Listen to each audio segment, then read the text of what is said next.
Assalamualaikum warahmatullahi wabarakatuh. A'udzubillahi minasyaitonirrajim.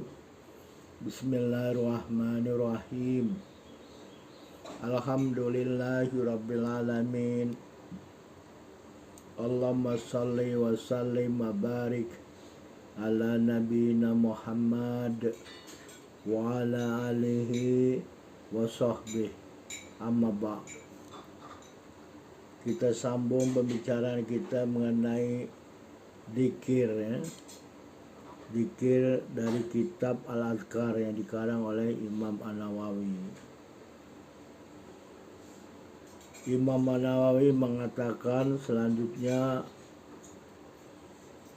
adzikru yakunu bil qalbi wa yakunu bil lisan wal afdalu minhu makana bil qalbi wal lisan jami'a fa inik tusira ala ahadihima wal qalbu afdalu summa la yambagi ayatuka dzikru bilisani ma'al qalbi khaufan min ayyazunna bihirya bal yakuru bihima jami'an ayaqsudu bihi wajallahi ta'ala. Jadi kata Imam Nawawi, yang maksudnya dzikir ini dzikrullah, ya, dzikir menyebut dengan lisan, ya, menyebut dengan lisan, gitu. Dzikir menyebut asma Allah seperti tasbih, subhanallah, subhanallah, subhanallah, itu dzikir. Kemudian tahmid, alhamdulillah, alhamdulillah. Kemudian takbir, Allah akbar, Allah akbar, Allah akbar. Kemudian tahlil, la ilaha illallah, la ilaha illallah. Ini dzikir, dzikrullah, ya. Nah, dzikrullah ini kadang ada dua, ya. Ada dengan kolbu dan ada dengan lisan, ya. Kita sering kan lihat di halaqah dzikir, subhanallah, subhanallah, subhanallah. Kadang-kadang la ilaha illallah, la ilaha illallah. Nah, kata Imam Nawawi, yang paling utama dari dzikir, ya, dzikir kan ada dua tadi, dengan kolbu satu, yang satu lagi dengan lisan. Ya, di antara kedua ini yang paling utama adalah dzikir, ya, yang ada dengan kolbu dan lisan sekaligus, ya. Jadi tidak hanya berzikir dengan kolbu saja, tidak hanya berzikir dengan lisan saja, tapi yang paling baik adalah lidahnya mengucapkan zikrullah, kolbunya hadir, ya. Jadi zikrullah dengan lisan dan kolbu sekaligus, ya.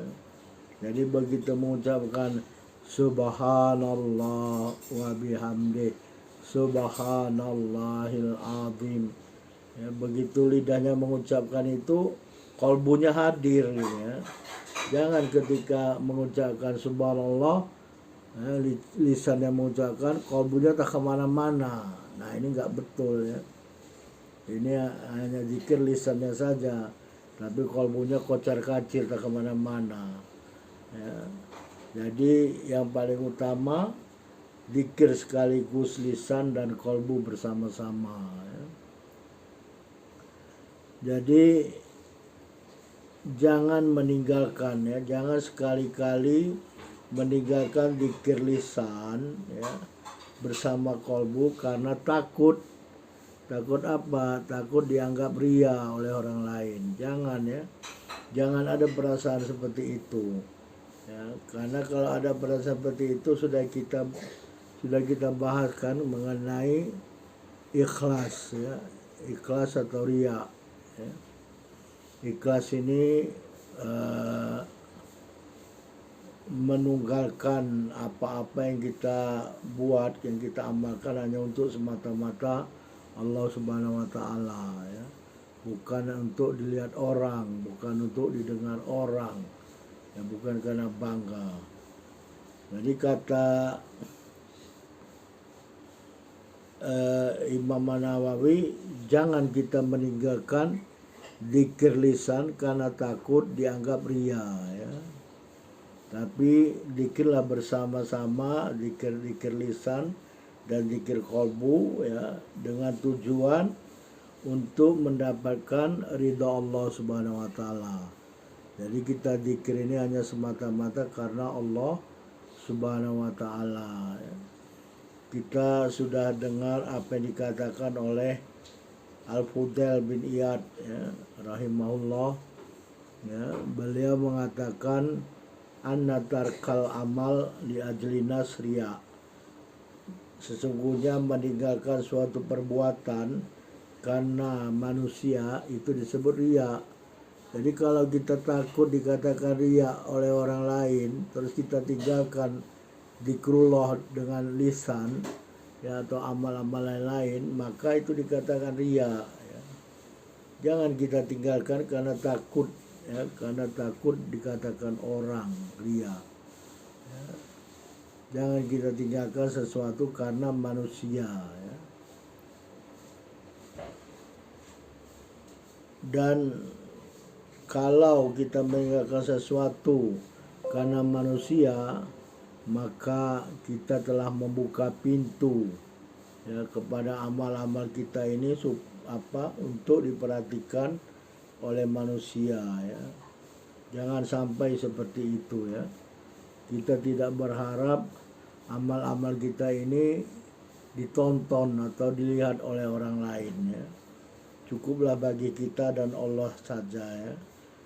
Jadi janganlah beramal karena manusia dan juga jangan meninggalkan